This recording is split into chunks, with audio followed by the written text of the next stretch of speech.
Hello, my wonderful, beautiful friends. Welcome back to r/EntitledPeople, where you'll hear stories about people who truly believe they can do no wrong and that they should always get what they want. Guys, you know the drill. Before we dive into today's stories, I've got to show you a video. So apparently an entitled homeowner feels that he shouldn't have to pay for the work done because the person doing the work wasn't on time. And this is what happens.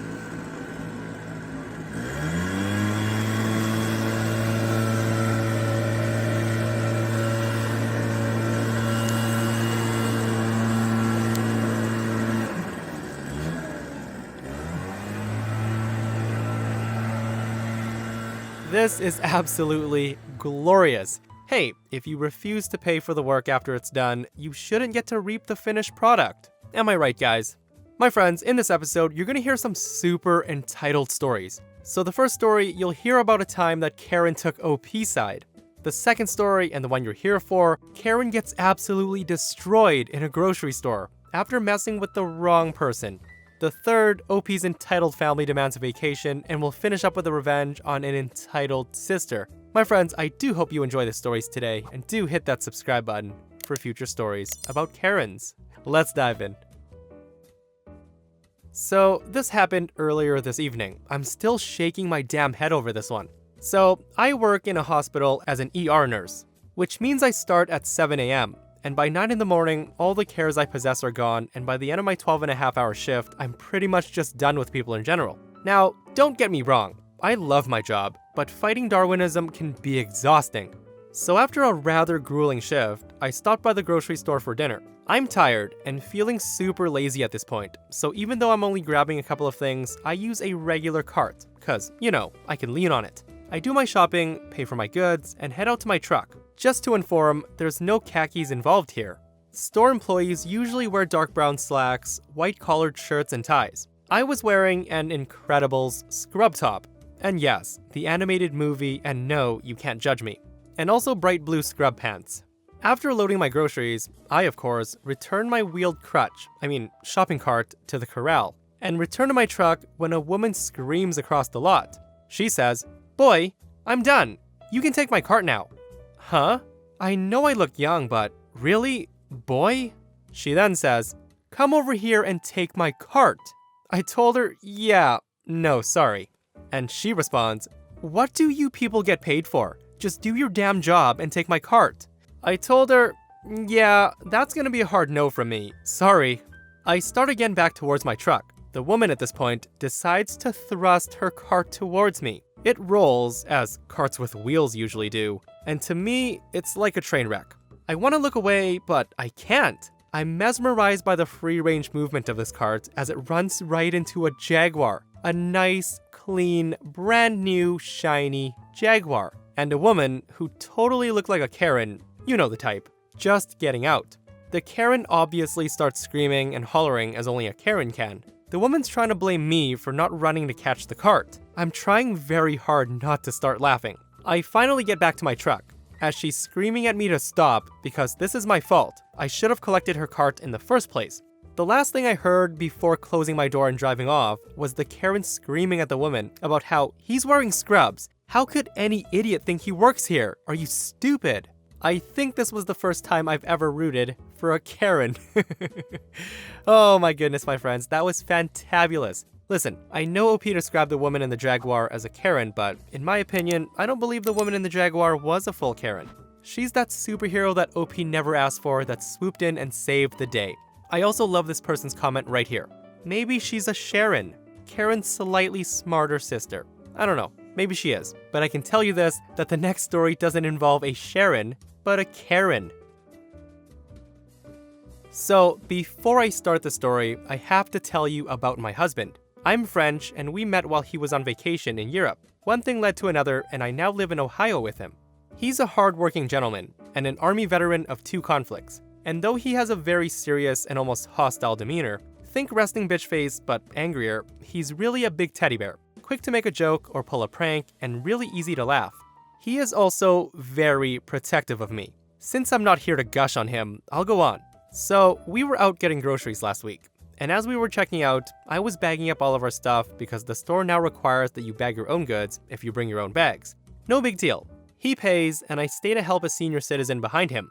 I was helping her bag her groceries and put them in her cart, and we offered to help put them in her car. She shuffles away from the register, and I move to follow. And as I turn away, I hear behind me, "Where the hell do you think you're going?" I turn to see a very angry-looking Karen glaring at me.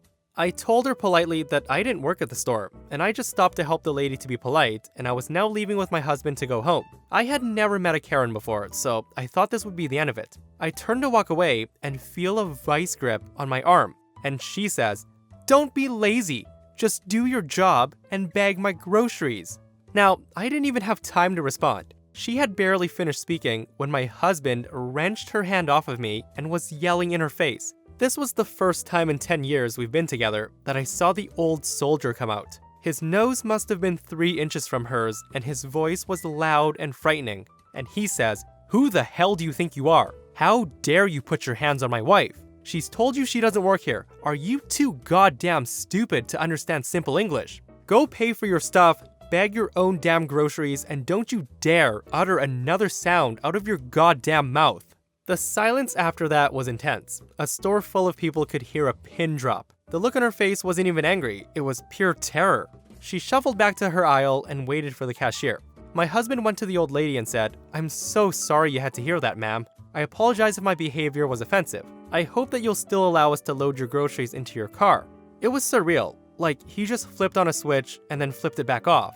Also, we got chased down by the store manager who suggested that we could be banned because of the yelling and causing a scene. My husband just shrugged and said they'd better ban the Karen too for assaulting me, and that there's other grocery stores in town and we just go to this one because it's close. And we did not get banned. Guys, what a satisfying story. If this isn't enough to stop a Karen's entitlement and have her change her ways, I'm not sure what else will. So I bet she'll think twice before she yells at anybody or grabs a random stranger ever again. Or maybe not. Karen's got a Karen, right? But seriously though, do not ever grab anybody forcefully. She's lucky she only got an earful from that husband. I remember a story that I read a few months back where a Karen gets tasered by OP for putting her hands on her. It's an incredibly insane story. And yes, it did deserve 2 Incrediblies. And I'll link it right here if you missed it. My boyfriend's cousin has 4 children.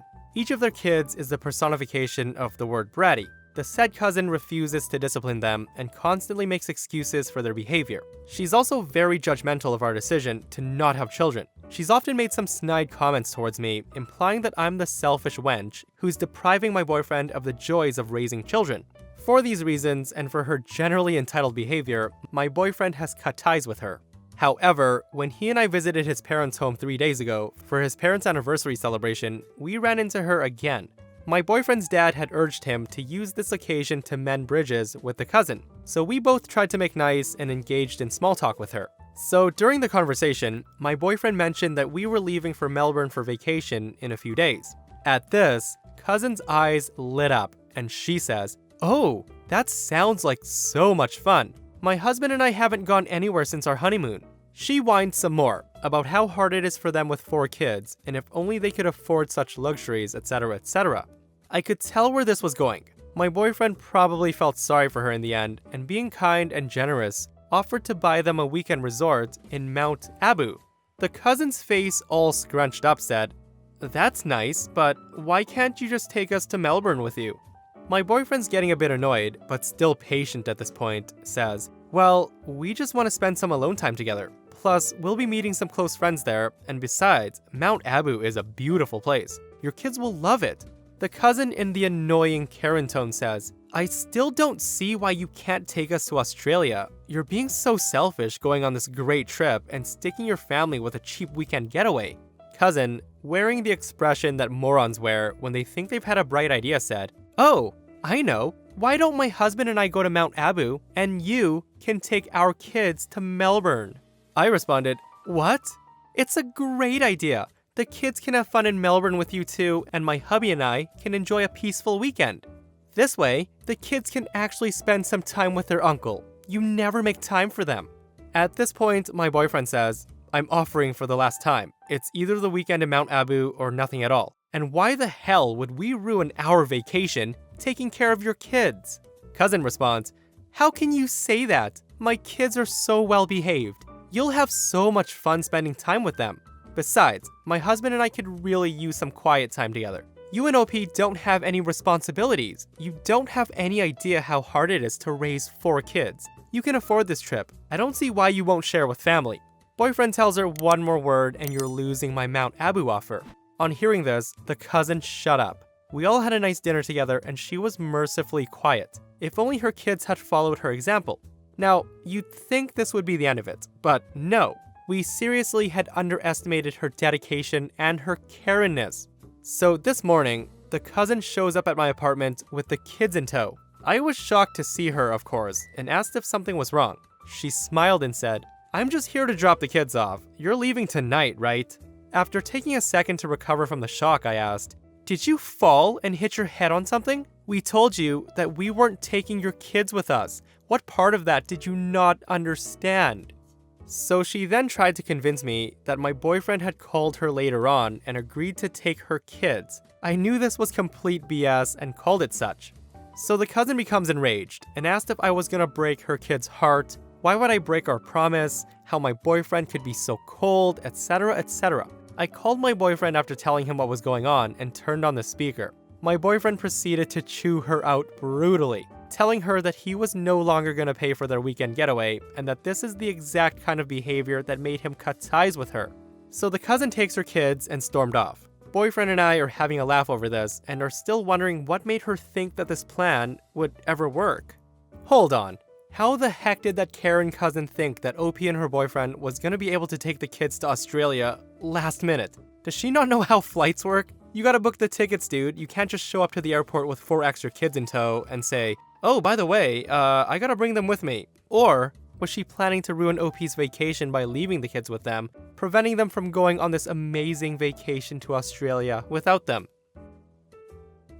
When my sister and I were in middle school, our favorite snack was Cool Ranch Doritos. Most of the time, my mom would keep a bag in the pantry for us. In a perfect world, my sister and I would have split the bag 50-50, but that never seemed to happen. My sister was super entitled and greedy and would usually eat more than her share, and she'd even eat an entire bag with her friends without any regard for me. I'd complain to my mom that I wasn't getting the Doritos I was entitled to, and she'd tell my sister to stop hogging them, but that never worked. I remember being upset often, because no matter what I did, my sister always seemed to beat me to the Doritos. But one day, I got home from school before my sister. I noticed that there was a brand new, unopened bag of Doritos in the pantry. So I did what any person experiencing my frustration would have done in this situation. I opened the bag, licked all of the seasoning off of each Dorito, set them off to the side on a pile of paper towels to air dry, and dumped the residual seasoning out of the bag. I then put the Doritos back into the bag afterwards and secured it with a chip clip. My sister arrives home shortly thereafter with her friend. She eventually went to the pantry, grabbed the Doritos, and plopped down on the couch with her friend. They began eating the Doritos. I stood from afar watching them. They were like 2 vultures tearing apart a dead raccoon. I managed to stifle my laughter until my sister's friend blurted out, "These don't taste like anything." And then I ran in there. Time to claim my victory. Tears of joy running down my face, snot dripping out of my nose, the whole 9 yards. Laughing maniacally, I looked at them and sang, "'Cause I licked all the seasoning off." My sister yelled, "Mom!" and her friend looked at me in disbelief. So fast forward, I was punished afterwards, but it was totally worth it. Guys, the level of vindictiveness that OP possessed at such a young age is truly impressive. I want to grow up to be just like OP. I bet she's out there fighting Karens right now as we speak. And that, my friends, brings us to another end of our / entitled people. Guys, we survived. If you enjoyed the stories today, do hit that thumbs up. And if you're not subscribed, make sure you hit that subscribe button so you don't miss out on any more ridiculous Karen stories. And if you didn't catch the last episode of our / entitled people, a Karen prevents a doctor from saving a patient's life. Absolutely ridiculous. Check it out if you haven't, and I'll see you guys in the next one. I love you, my friends. Stay safe out there.